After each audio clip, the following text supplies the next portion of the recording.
afternoon. My name is Emily Martin, and I am, oh, there we are, on now. I'm an electrical contractor. You think I could have figured that out. But I'm Emily Martin. I'm president of Aschinger Electric Company. We're a electrical and communications contractor in St. Louis, Missouri, and we are our employees are signatory to IBEW contracts. I also note that I think that I am the first of your witnesses today to be the only one who actually owns a business and has to make payroll, and has also negotiated 2 contracts with unions. So it makes me a little bit unique here today.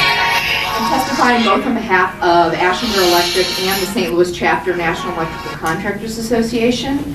Our chapter represents 226 electrical and communication contracting businesses and a workforce of approximately 4,000 electricians and communication technicians. All of our businesses that are members of NECA choose to have our employees be signatory to IBEW contracts. I'm here in opposition to this right-to-work legislation. Right-to-work is an unnecessary and unwanted governmental intrusion into our rights as business people to make business decisions with regard to how we choose to engage with our employees. Our company has always chosen to partner with IBEW for our electrical workers. We do that for a number of reasons, and so do the other contractors that are members of our organization. One of the things that we are able to do by having this collectively bargained agreement is we are able to pool our resources to provide training for our workers.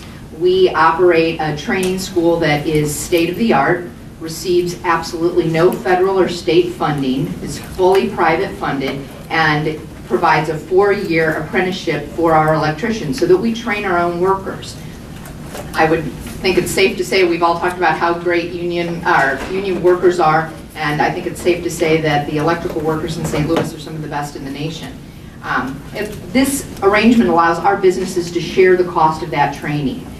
I, as an individual business owner, would find it very difficult to be able to put together the sort of teachers and resources and hands-on training that I'm able to provide as part of this larger unit. It also allows us to have a lot of flexibility. Being signatory to IBEW gives us flexibility in our business that's really necessary in the construction trades. Over the past 5 years, we've seen the most devastating economic climate I'm hoping I ever see in my lifetime, and I think that most of us have seen in our working lifetimes, especially in the construction trades. The ability to be able to have a flexible workforce, to tool up when there's more work in the summer, for example, typical construction season, and to tool down and have that pool of available trained workers there is something that, for me as a business owner, is important and is another reason why I choose to employ workers that are signatory to IBEW contracts. We provide health insurance, we provide pension benefits, we provide supplemental unemployment benefits so that workers that are unemployed are not looking as much to the government for help as to money that we've set aside for them in these trust funds. Safety, drug testing, and one of the things that I think fails to get mentioned is that at least 10 large-scale projects that took place in the state of Missouri during this past economic downturn were financed by union pension plans. Those were jobs that were created in this state. Those were taxes that were paid by those workers in this state, materials that were acquired here, and businesses like mine that had an opportunity to do work and didn't have to look elsewhere for it.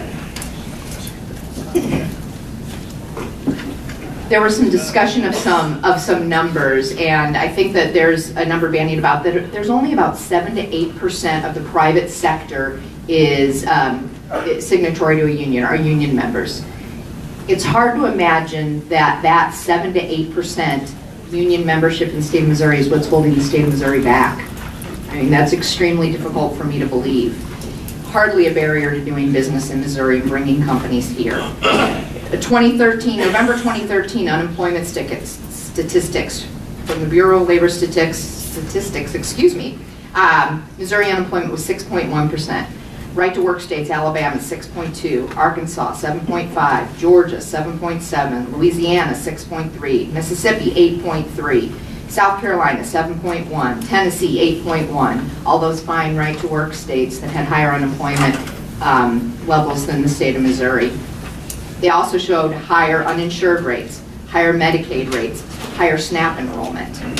Area Development Magazine did a survey in 2010 and asked what drives business development site selection.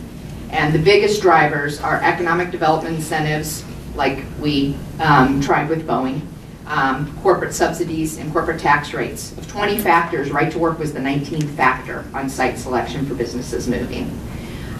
As a business owner, I appreciate the relationship that I have with both our employees that are union members and the union of which they are members. We've sat across the table, we've negotiated contracts. They understand the concerns that we have as business people. When customers look to us, they want value. They're not buying because we're union or we're non-union. They're buying because we're providing the best value, we're providing productivity, we're providing solutions to their problems. Thank you.